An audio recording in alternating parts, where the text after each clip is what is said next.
कहा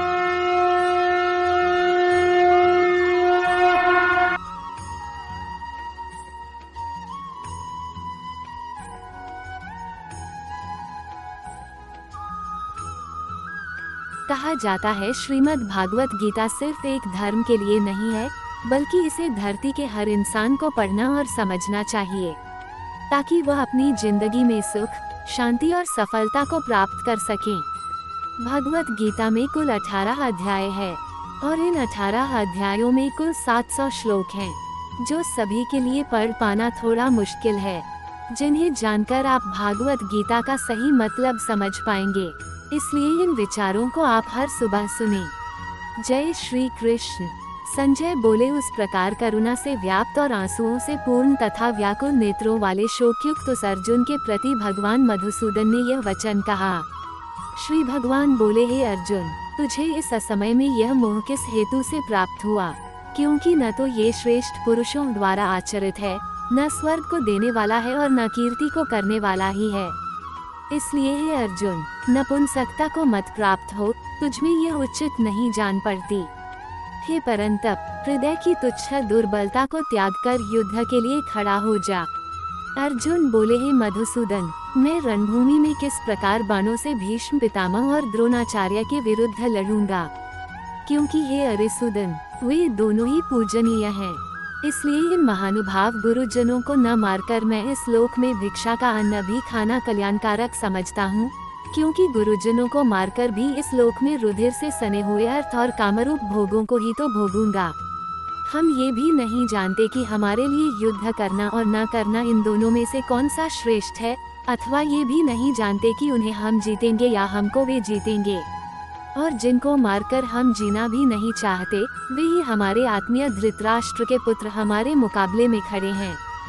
इसलिए कायरता रूप दोष से उपहत हुए स्वभाव वाला तथा धर्म के विषय में मोहित चित हुआ मैं आपसे पूछता हूँ कि जो साधन निश्चित कल्याणकारक हो वह मेरे लिए कहिए, क्योंकि मैं आपका शिष्य हूँ, इसलिए आपके शरण हुए मुझको शिक्षा दीजिए। क्योंकि भूमि में निष्कंटक धन धान्य संपन्न राज्य को और देवताओं के स्वामित्व को प्राप्त होकर भी मैं उस उपाय को नहीं देखता हूँ जो मेरी इंद्रियों के सुखाने वाले शोक को दूर कर सके।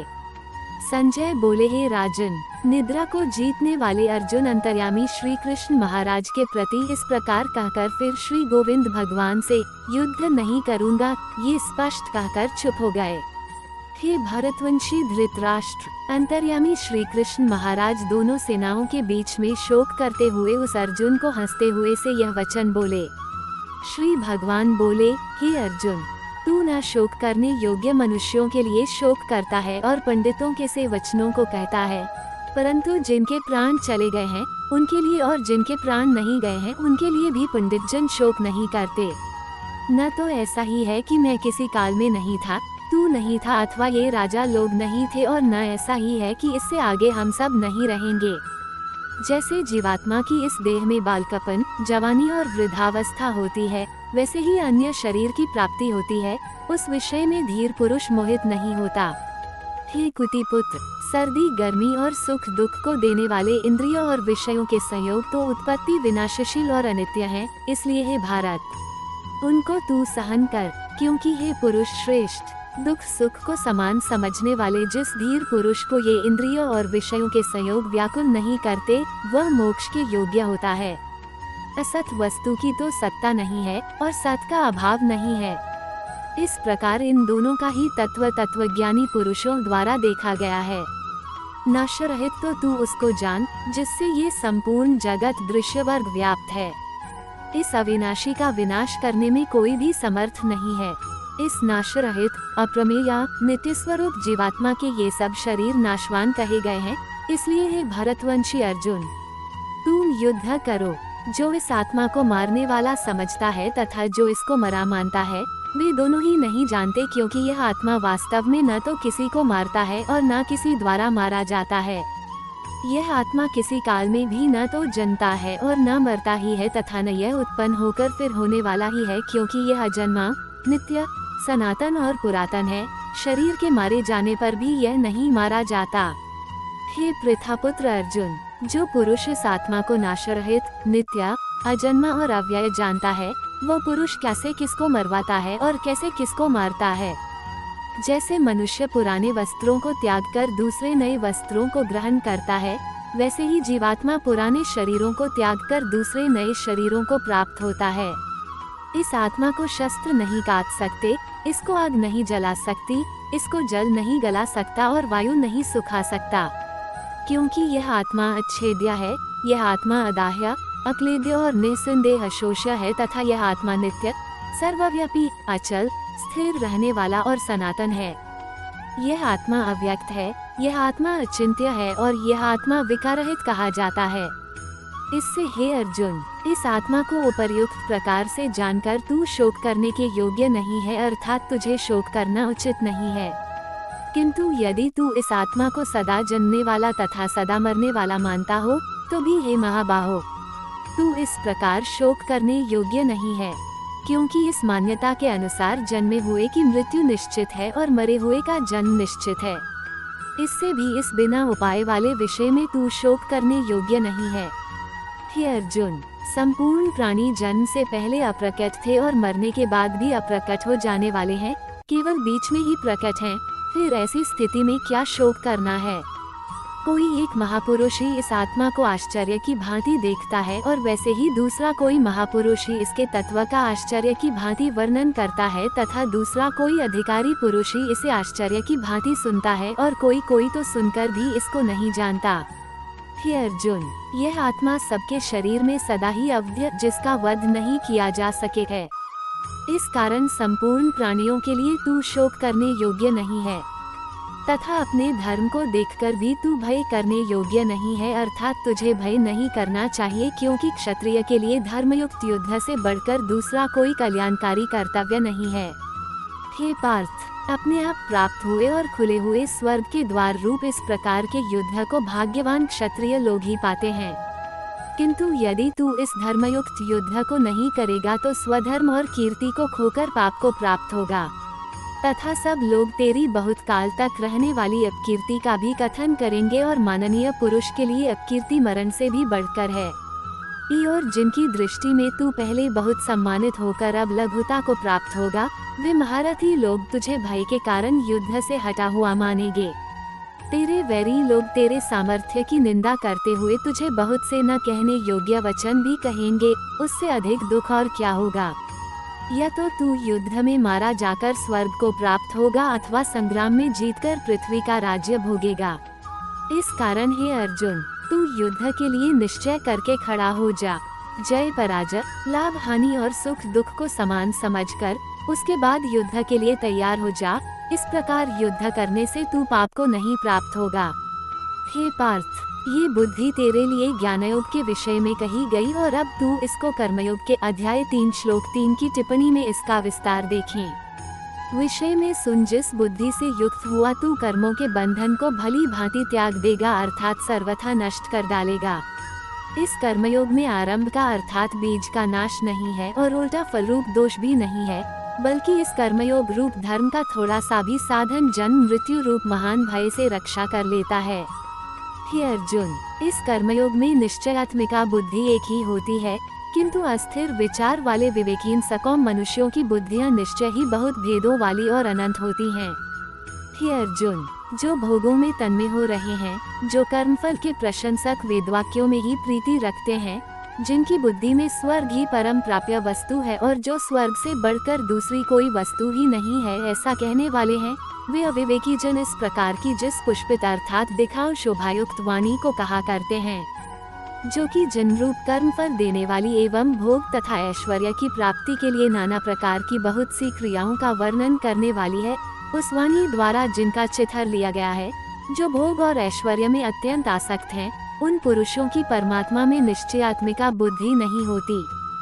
हे अर्जुन, वेद उपर्युक्त प्रकार से तीनों गुणों के कार्य रूप समस्त भोगों एवं उनके साधनों का प्रतिपादन करने वाले हैं, इसलिए तू उन भोगों एवं उनके साधनों में आसक्तिहीन, हर्ष शोकादि द्वंद्वों से रहित नित्यवस्तु परमात्मा में स्थित योग अप्राप्त की प्राप्ति का नाम योग है। क्षेम प्राप्त वस्तु की रक्षा का नाम क्षेम है। को न चाहने वाला और स्वाधीन अंतःकरण वाला हो, सब ओर से परिपूर्ण जलाशय के प्राप्त हो जाने पर छोटे जलाशय में मनुष्य का जितना प्रयोजन रहता है, ब्रह्म को तत्व से जानने वाले ब्राह्मण का समस्त वेदों में उतना ही प्रयोजन रह जाता है। तेरा कर्म करने में ही अधिकार है, उसके फलों में कभी नहीं। इसलिए तू कर्मों के फल हेतु मत हो तथा तेरी कर्म न करने में भी आसक्ति न हो। हे धनंजय, तू आसक्ति को त्याग कर तथा सिद्धि और असिद्धि में समान बुद्धि वाला होकर योग में स्थित हुआ कर्तव्य कर्मों को कर। समत्व जो कुछ भी कर्म किया जाए उसके पूर्ण होने और न होने में तथा उसके फल में संभाव रहने का नाम समत्व है ही योग कहलाता है। इस समत्व रूप बुद्धि योग से सकौम कर्म अत्यंत ही निम्न श्रेणी का है। इसलिए हे धनंजय, तू संबुद्धि में ही रक्षा का उपाय ढूंढ अर्थात बुद्धि योग का ही आश्रय ग्रहण कर, क्योंकि फल के हेतु बनने वाले अत्यंत दीन हैं। संबुद्धि युक्त पुरुष पुण्य और पाप दोनों को इसी लोक में त्याग देता है अर्थात उनसे मुक्त हो जाता है। इससे तू समत्व रूप योग में लग जा। ये समत्व रूप योग ही कर्मों में कुशलता है अर्थात कर्मबंध से छूटने का उपाय है। क्योंकि संबुद्धि से युक्त ज्ञानी जन कर्मों से उत्पन्न होने वाले फल को त्याग कर जन्मरूप बंधन से मुक्त हो निर्विकार परम पद को प्राप्त हो जाते हैं। जिस काल में तेरी बुद्धि मोहरूपी दलदल को भली भांति पार कर जाएगी, उस समय तू सुने हुए और सुनने में आने वाले इस लोक और परलोक संबंधी सभी भोगों से वैराग्य को प्राप्त हो जाएगा। भांति भांति के वचनों को सुनने से विचलित हुई तेरी बुद्धि जब परमात्मा में अचल और स्थिर ठहर जाएगी, तब तू योग को प्राप्त हो जाएगा अर्थात तेरा परमात्मा से नित्य संयोग हो जाएगा। अर्जुन बोले, हे केशव, समाधि में स्थित परमात्मा को प्राप्त हुए स्थिर बुद्धि पुरुष का क्या लक्षण है? वह स्थिर बुद्धि पुरुष कैसे बोलता है, कैसे बैठता है और कैसे चलता है? श्री भगवान बोले, हे अर्जुन, जिस काल में ये पुरुष मन में स्थित संपूर्ण कामनाओं को भली भांति त्याग देता है और आत्मा से आत्मा में ही संतुष्ट रहता है, उस काल में वह स्थित प्रज्ञ कहा जाता है। दुखों की प्राप्ति होने पर जिसके मन में उद्वेग नहीं होता, सुखों की प्राप्ति में सर्वथा निष्प्रह है तथा जिसके राग, भय और क्रोध नष्ट हो गए हैं, ऐसा मुनि स्थिर बुद्धि कहा जाता है। जो पुरुष सर्वत्र स्नेहरहित हुआ उस शुभ या अशुभ वस्तु को प्राप्त होकर न प्रसन्न होता है और न द्वेष करता है, उसकी बुद्धि स्थिर है। और कछुआ सब ओर से अपने अंगों को जैसे समेट लेता है, वैसे ही जब ये पुरुष इंद्रियों के विषयों से इंद्रियों को सब प्रकार से हटा लेता है, तब उसकी बुद्धि स्थिर है, ऐसा समझना चाहिए। इंद्रियों द्वारा विषयों को ग्रहण न करने वाले पुरुष के भी केवल विषय तो निवृत्त हो जाते हैं, परंतु उनमें रहने वाली आसक्ति निवृत्त नहीं होती। इस स्थित प्रज्ञ पुरुष की तो आसक्ति भी परमात्मा का साक्षात्कार करके निवृत्त हो जाती है। हे अर्जुन, आसक्ति का नाश न होने के कारण ये प्रमथन स्वभाव वाली इंद्रियां यत्न करते हुए बुद्धिमान पुरुष के मन को भी बलात् हर लेती हैं। इसलिए साधक को चाहिए कि वह उन संपूर्ण इंद्रियों को वश में करके समाहित चित हुआ मेरे परायण होकर ध्यान में बैठे, क्योंकि जिस पुरुष की इंद्रियां वश में होती हैं, उसी की बुद्धि स्थिर हो जाती है। विषयों का चिंतन करने वाले पुरुष की उन विषयों में आसक्ति हो जाती है। आसक्ति से उन विषयों की कामना उत्पन्न होती है और कामना में विघ्न पड़ने से क्रोध उत्पन्न होता है। क्रोध से अत्यंत मूढ़ भाव उत्पन्न हो जाता है। मूढ़ भाव से स्मृति में भ्रम हो जाता है। स्मृति में भ्रम हो जाने से बुद्धि अर्थात ज्ञान शक्ति का नाश हो जाता है और बुद्धि का नाश हो जाने से यह पुरुष अपनी स्थिति से गिर जाता है। परंतु अपने अधीन किए हुए अंतःकरण वाला साधक अपने वश में की हुई राग द्वेष रहित इंद्रियों द्वारा विषयों में विचरण करता हुआ अंतःकरण की प्रसन्नता को प्राप्त होता है।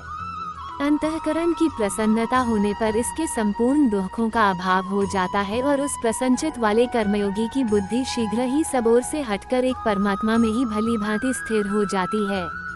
न जीते हुए मन और इंद्रियों वाले पुरुष में निश्चयात्मिका बुद्धि नहीं होती और उस अयुक्त मनुष्य के अंतःकरण में भावना भी नहीं होती तथा भावनाहीन मनुष्य को शांति नहीं मिलती और शांति रहित मनुष्य को सुख कैसे मिल सकता है? क्योंकि जैसे जल में चलने वाली नाव को वायु हर लेती है, वैसे ही विषयों में विचरती हुई इंद्रियों में से मन जिस इंद्रिय के साथ रहता है, वही की इंद्रिय इस अयुक्त पुरुष की बुद्धि को हर लेती है। इसलिए हे महाबाहो, जिस पुरुष की इंद्रियां इंद्रियों के विषयों में सब प्रकार निग्रह की हुई हैं, उसी की बुद्धि स्थिर है। संपूर्ण प्राणियों के लिए जो रात्रि के समान है, उस नित्य ज्ञानस्वरूप परमानंद की प्राप्ति में स्थित प्रज्ञ योगी जागता है, और जिस नाशवान सांसारिक सुख की प्राप्ति में सब प्राणी जागते हैं, परमात्मा के तत्व को जानने वाले मुनि के लिए वह रात्रि के समान है। जैसे नाना नदियों के जल सब ओर से परिपूर्ण अचल प्रतिष्ठा वाले समुद्र में उसको विचलित न करते हुए ही समा जाते हैं, वैसे ही सब भोग जिस स्थित प्रज्ञ पुरुष में किसी प्रकार का विकार उत्पन्न किए बिना ही समा जाते हैं, वही पुरुष परम शांति को प्राप्त होता है, भोगों को चाहने वाला नहीं। जो पुरुष संपूर्ण कामनाओं को त्याग कर ममता रहित, अहंकार रहित और स्पृहा रहित हुआ विचरता है, वही शांति को प्राप्त होता है, अर्थात वह शांति को प्राप्त है। हे अर्जुन, ये ब्रह्म को प्राप्त हुए पुरुष की स्थिति है। इसको प्राप्त होकर योगी कभी मोहित नहीं होता और अंतकाल में भी इस ब्राह्मी स्थिति में स्थित होकर ब्रह्मानंद को प्राप्त हो जाता है।